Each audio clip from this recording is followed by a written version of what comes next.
field. But at this point in this video, we are looking at a wing fire. At this point, the engine has already departed the aircraft. And unfortunately, this is well after V1 rotate speed, takeoff decision speed. The crew, in this case, they're basically doomed. They have no options at this point. And here's why. One, the number one engine is completely missing off of the airframe. Two, that wing fire is going to continue even if they made it airborne. Three, there is FOD and debris entering the number two engine, the rear engine, causing it to compressor stall. The number two engine is losing power as well. These aircraft are designed to be able to take off and fly right at V1 rotate if you lose one engine, but not if you lose two.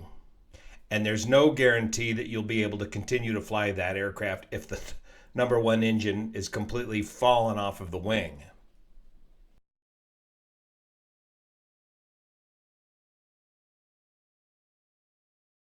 This is the airport diagram for Louisville Airport. The aircraft was departing on runway 17 right, this runway here, almost 12,000 feet long. And the number one engine and parts of cowling were found way down here at the departure end of the runway near taxiway Alpha 2, almost to the end of the runway. If we look at these still frames from a video shot by WLKY TV last night shortly after the accident, we can see the location of some of this engine debris here on the runway. And if we zoom in a little closer, we can see the engine nacelle, presumably from the number one engine, right here by the 2,000-foot remaining marker on the right side of the runway. The aircraft was moving from left to right, this direction down 17 right. And here's the picture of the number one engine, confirmed by Mr. Inman to be the number one engine, the left engine of the aircraft. The runway is behind this engine, so this engine is located on the right side of the runway, again, as the aircraft was going from left to right, and has rolled up here near the taxiway, and the approximate location of this engine can be estimated by the location of this picture with the control tower in the background and this windsock right here. Here's a better view of the number one engine from an unknown source. Right after the accident, it looks like grass and dirt impacting the front of the engine. So one of the big questions, besides, was this engine on fire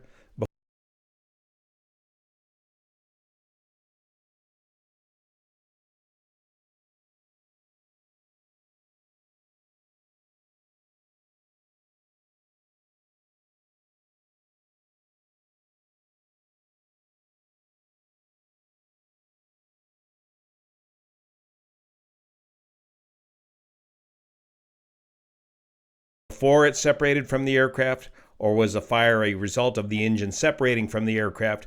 Was this an uncontained blade failure of the engine? Was this some sort of an engine problem that caused it to separate from the aircraft? Or was this a pylon problem? The pylon is the part of the aircraft that mounts the engine to the wing of the aircraft, and the MD-11 and DC-10 series of aircraft have a history with problems regarding the engine pylon mounting system. In this video still of the dash cam video of the impact, we can see the number three engine is still attached to the right wing, and it looks as though the leading edge devices or slats on the right wing are still in the down or takeoff position. The gear was also down. Todd also mentioned that just prior to his NTSB briefing, they were able to recover the cockpit voice recorder and the data recorder from the aircraft, and they were the upgraded Harris L3 model of recorders, and he's confident that they should be able to get good data off of these recorders. Even though they were badly scorched in the fire, they're designed to handle that kind of abuse. Regarding the rumor about the aircraft being delayed for 2 hours for maintenance on the number one engine, this is what Todd had to say about that. So the question was this flight delayed or were maintenance being done before that? We, as part of the maintenance group, they will be going back and looking at every aspect of maintenance that was done on this plane and how many cycles since it's occurred. To date, UPS has indicated to us that it was not delayed and that there was not maintenance work done immediately before. Now, again, that is information that we will still collaborate and independently verify, but at least by first glance, we do not see that happening. I know it's been reported some places, but we have not found something to lead us into looking at an immediate pre-takeoff. Two more questions. Yes, ma'am. Then the question of airworthiness directives came up. The question is in regard to airworthiness directives regarding the engine or the actual aircraft. I'm not aware of any. We go through a very regimented process of things that we view and try to review: maintenance records, airworthiness directives, advisory circulars, service bulletins. To say that there's none would be probably very unlikely, because an aircraft that's been flying for that many years could have had multiple different generations. It will be something that we'll look at. We'll be confirming whether the work was done or how it was done and who did it. But at this point, we have not seen anything that's said we need to hone in on a specific area. One more question? There is a list of airworthiness directives, and this is what I was alluding to about the history of the pylon issues with the MD-11 DC-10 series of aircraft.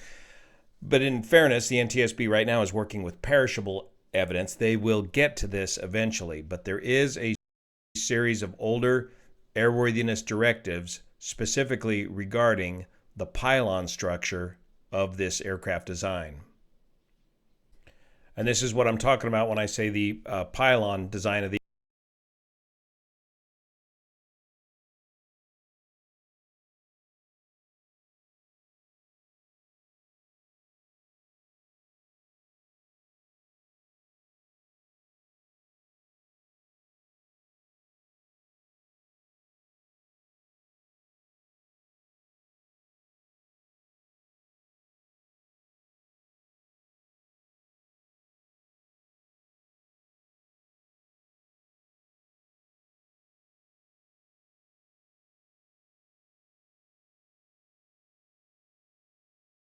aircraft. Here's the engine cowling, and the engine is mounted onto the wing of the aircraft via this engine mount or pylon. There's a forward pylon attach point, an aft pylon attach point, a forward engine mount, and an aft engine mount. So if something failed on this pylon, the engine could separate from the wing of the aircraft, and during that process shed the entire cowling the way we saw it in the photographs on the side of the runway. And it was way back in 1979, American Airlines Flight 161 out of Chicago, where this accident occurred, where the number one engine pylon failed, dooming this aircraft. Now, when this happened in the case of 199, and it'll be very interesting to watch the CCTV footage of what happened here on this accident, but in 191, when the engine pylon failed, the engine didn't just fall off the airplane straight down like this. With all that thrust being produced by this engine, when the pylon failed, and it was the rear clevis pin that failed on that pylon, the engine came up and over the top of the wing and then cleared the tail on the way down. And that may go a long way of explaining why that engine ended up why the left engine ended up on the right-hand side of the runway. Now, how much of this accident from all the way back in 1979 can be drawn into this current accident? This aircraft was a DC-10. The MD-11 is a stretched version of the DC-10.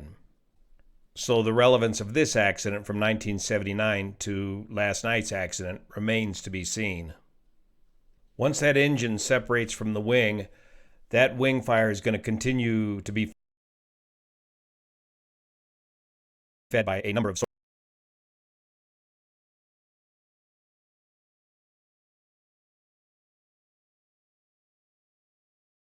sources from the severed lines. First, the fuel coming primarily from the center series of tanks on the aircraft during takeoff. These electrically operated fuel boost pumps are going to continue to pump fuel into the fire. Depending on the condition of the isolation valves from the bleed air system once the engine separates from the aircraft, there's the potential for very hot bleed air from the remaining engines to be pumped into the wing fire as well, temperatures exceeding 1,000 degrees. Complicating the issue could be the hydraulic system. Again, all these systems are normally cut off if the crew has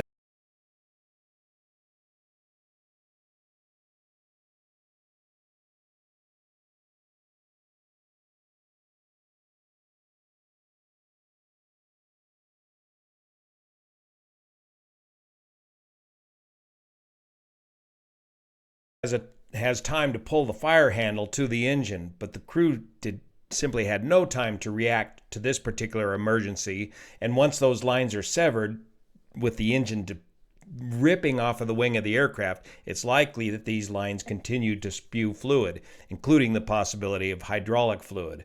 Now, one of the concerns with the hydraulic system, with the loss of the number one engine, the MD-11 has 3 engines and 3 separate independent hydraulic systems. The aircraft can continue to operate with one of these hydraulic systems operational. But of concern with the left hydraulic system is the leading edge slats for the left wing. Left and right leading edge slats are both actuated or powered by the number 1 and the number 3 hydraulic system. Now, in that last freeze frame of the aircraft going in, we could see the slats still extended on the right wing. We don't know the condition of the slats on the left wing, and this will be of interest to the investigators. Did the slats on the left wing retract? Now, way back in 1979, with the DC-10 accident, there was a change to the design as a result of that accident. Back in 1979, when they lost the number 1 engine, they found that the slats initially locked into position, but then were aerodynamically retracted on the left-hand wing, the outboard slats, the slats outboard of the number 1 engine. Since that accident, the design was changed to put in check valves into the hydraulic system to prevent the continued leaking out of the hydraulic system and to prevent the slats from retracting. So I don't know in last night's case what happened with the leading edge slats on the left-hand wing. And there's not enough photographic evidence to make a determination. And the significance of that is that if the slats on the leading edge of the wing, even just the outboard slats, retracted,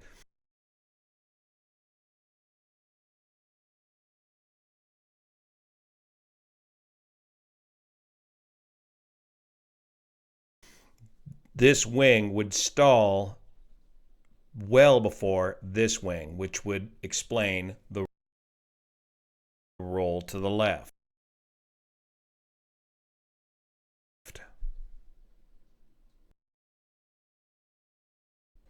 This is an example picture, not a picture of the accident aircraft. This is an example picture in the takeoff condition with the gear retracted and the flaps and slats still extended. So lots of questions to be answered in the course of this investigation as to why this number 1 engine departed the aircraft, putting this crew in an unsurvivable situation. The final report will probably take a year and a half or so to come out.